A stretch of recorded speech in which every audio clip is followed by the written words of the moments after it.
you working from home right now? You might be streaming us as you're on your computer. If you're not on your computer, you may need to get back to it. Because listen to this. First reported by Bloomberg News, Wells Fargo says it fired more than a dozen employees for allegedly faking keyboard activity to appear busy with work. Now, the bank didn't say if those employees are remote, just that, quote, it does not tolerate unethical behavior. Sanvi Bangalore joins us now. She's an editorial intern with the Wall Street Journal who's written about this recently and is experiencing her first live news interview. I'm so glad you're doing that with us. Sanvi, welcome. What are these mouse jigglers? Because for the uninitiated, they sound quite fascinating. Yeah, they are kind of just a weird work hack that a lot of remote workers are taking advantage of. But they're basically just like a small rotating turntable. And you can place your computer mouse on the table and it kind of just twists and turns in like sporadic directions to kind of simulate a person actually physically using their mouse. And they're usually plugged into your computer or an outlet. And yeah, they basically just look like someone's working. That makes it look as if there's activity. Companies are now, though, tracking productivity in a covert kind of surveillance way. Why are they doing that? Yeah, so I think a lot of companies are kind of waking up to the fact that people are taking advantage of remote work and the privacy that people get from working remotely, and people that might try to take advantage of that freedom and that lack of supervision. And so people that are taking advantage of mouse jigglers or other remote life hacks to look active on their computer when they're not. So they're basically getting like software companies and implementing it throughout company devices to surveil workers. And the stat we just showed on our screen is pretty eye-opening. 50% of companies reported using some of this software that usually doesn't tell the staffer, the employee, they're being watched. Yeah, it depends on the company. Like some will reveal to the employers that they're using the software. They'll make a company-wide announcement.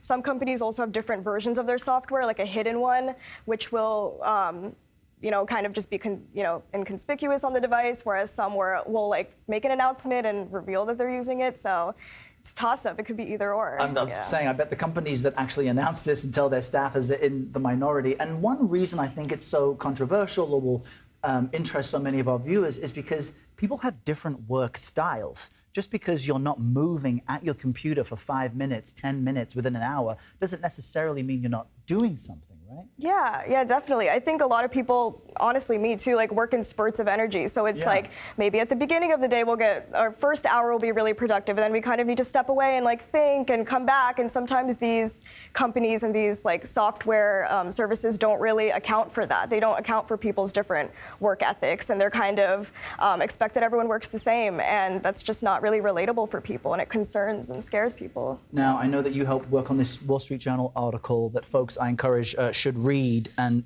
learn as much as they can about this. Was there anything that surprised you as you were kind of gathering research, asking questions, and building this story?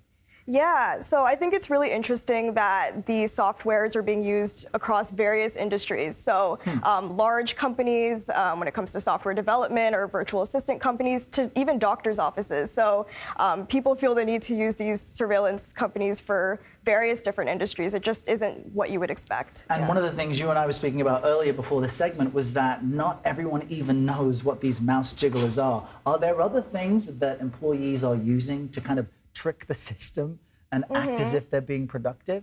Yeah, so a lot of company devices will automatically shut down after 15 or 20 minutes, and and people want to be able to step away and not have to constantly be at their computer, like keeping it active. So people will run like an autopilot PowerPoint or a slideshow, or even like maximize like a YouTube video or have like a live stream going to keep their computer active for longer time. Well, I do like the natural beach sounds YouTube videos. They're about 3 or 5 hours long if people are looking for something to watch. Sanvi Bangalore, thanks so much for joining us today and speaking about this. Folks should definitely read your article.